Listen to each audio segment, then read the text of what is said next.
आज की प्रेस वार्ता जो है ये समयाल बरादरी की तरफ से रखी गई है और इस संदर्भ में रखी गई है कि समयाल जाति सांबा शहर में काफी देर से रह रही, सदियों से रह रही है और बहुत ही शांति प्रिय तरीके से रह रही है। लेकिन आज हमें इस एक चीज महसूस हो रही है कि हमें कुछ शरारती तत्वों की तरफ से तंग किया जा रहा है और ये शरारती तत्व चाहे वो देश विरोधी है या कुछ जो शहर को डिस्टर्ब करना चाहते हैं, वो इस जाति से बार बार कोई ना कोई किसी संदर्भ में शरारतें कर रहे हैं। इसी संदर्भ में अभी 2 दिन पहले जो अपना वन तालाब पे जो एपिसोड हुआ उसकी एक वीडियो भी वायरल हुई है। उस वीडियो को देखते हुए हमें यह लग रहा है कि कोई ना कोई शरारती तत्व, चाहे वो देश विरोधी हैं चाहे वो जाति विरोधी हैं, ये लोग हमें जानबूझ के तंग कर रहे हैं और हमारी जाति को इमोशनल कर रहे हैं, उकसा रहे हैं कि हमारे नौजवान जो है वो भटके और शहर में दंगा फसाद करें। हमने आज भी इस एपिसोड के बाद भी ये सांबा में कोई सिख धर्म की कोई 1-2 फैमिलीज हैं, 4 फैमिलीज हैं, उनके बच्चों ने हमारे लड़कों की बहुत बुरी तरह से पिटाई की।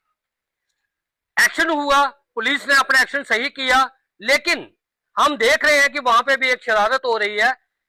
बच्चा जो है उसको हेड इंजरी है और इतनी इंजरीज हैं,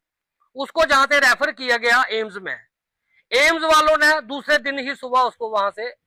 डिस्चार्ज कर दिया। जबकि हम उसको घर ला रहे हैं, देख रहे हैं कि इसकी हालत जो है वो स्टेबल नहीं है। हम उसको लेके फिर अपने डिस्ट्रिक्ट हॉस्पिटल सांबा में जा रहे हैं, आज तक वो बच्चा स्टेबल नहीं है। डॉक्टर बोल रहे हैं कि इसकी रिपोर्ट्स ठीक हैं, ये बिल्कुल नॉर्मल है, लेकिन वो बच्चा अभी तक, कल शाम को भी उसको जो है वो ब्लैक लेटरिंग वगैरह का वो सिस्टम चल रहा है, हेड इंजरी उसको हुई है, लेकिन हॉस्पिटल वाले वो जट से क्या करें कि इसको डिस्चार्ज कर दो, घर भेज दो। हम कहते हैं कि ये जो भी कुताहियां हो रही हैं, इससे हम हॉस्पिटल एडमिनिस्ट्रेशन को भी बोलेंगे कि इस चीज को खास ध्यान रखते हुए कि सबसे पहले उस बच्चे को अच्छा ट्रीटमेंट दो। और जो सांबा की एडमिनिस्ट्रेशन है यहाँ की, चाहे वो हमारे एसएसपी साहब हैं, चाहे हमारे डीसी मैडम है, हम इनसे एक रिक्वेस्ट करेंगे कि ये जो वातावरण सांबा शहर में बना हुआ है, एक कोशिश की जा रही है वर्सेस की। मैं बोलता हूं कि शांति प्रिय लोग हैं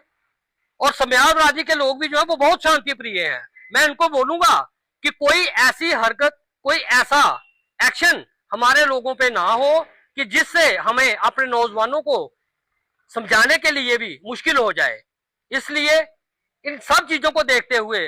सबसे ज्यादा जिम्मेवारी है वो यहाँ के एडमिनिस्ट्रेशन की बनती है, यहाँ के लॉ डिपार्टमेंट की बनती है कि कम से कम इन चीजों पे कंट्रोल करके, और मेडिकल डिपार्टमेंट को इस चीज के लिए खास, हम जहां से इस वार्ता के माध्यम से हम उनको एक संदेश देते हैं कि जब तक हमारा बच्चा बिल्कुल सही नहीं होगा तो उसको हॉस्पिटल से आपने डिस्चार्ज नहीं करना है। और अगर उसको आपको ऐसा दिखता है कि हमारे कंट्रोल में नहीं है, जहां हम इसको नहीं देख सकते हैं, तो उसको आप आगे रेफर कर दो, हम उसका ट्रीटमेंट कहीं भी करवा लेंगे। लेकिन ये सबसे बड़ी जिम्मेवारी हॉस्पिटल वालों की बनती है कि उसको ट्रीटमेंट दें, उसको ठीक करके घर भेजें। कल को ऐसा ना हो कि उनकी लापरवाही की वजह से जहां का माहौल बिगड़ जाए, हमें नौजवानों को कंट्रोल करना मुश्किल हो जाए। और यहाँ का जितना भी वातावरण जो बिगड़ रहा है, हम आज भी एडमिनिस्ट्रेशन को बोलते हैं कि आप हमें जहां भी बोलोगे हम वहां पे आने के लिए तैयार हैं। एडमिनिस्ट्रेशन हमारे साथ बैठे और इस माहौल में जो भी कुताहियां हो रही हैं, जो लोग भी ऐसे लोग हैं जो जहां सांबा में आके घुसे हुए हैं और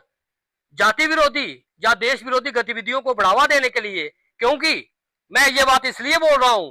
ये जो दोनों लड़के, जो सरदार लड़के जिनसे ये हुआ, जो झगड़ा हुआ है, ये इनमें से एक बच्चा जो है वो शायद कनाडा से वापस आया है। और हमें अपनी वार्ता के थ्रू एडमिनिस्ट्रेशन को ये हम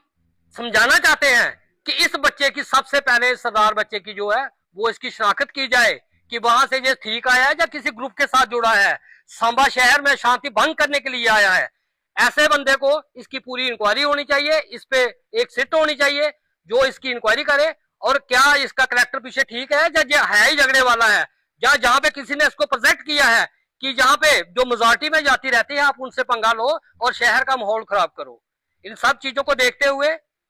अब मैं अपनी वाणी को विराम करता हूं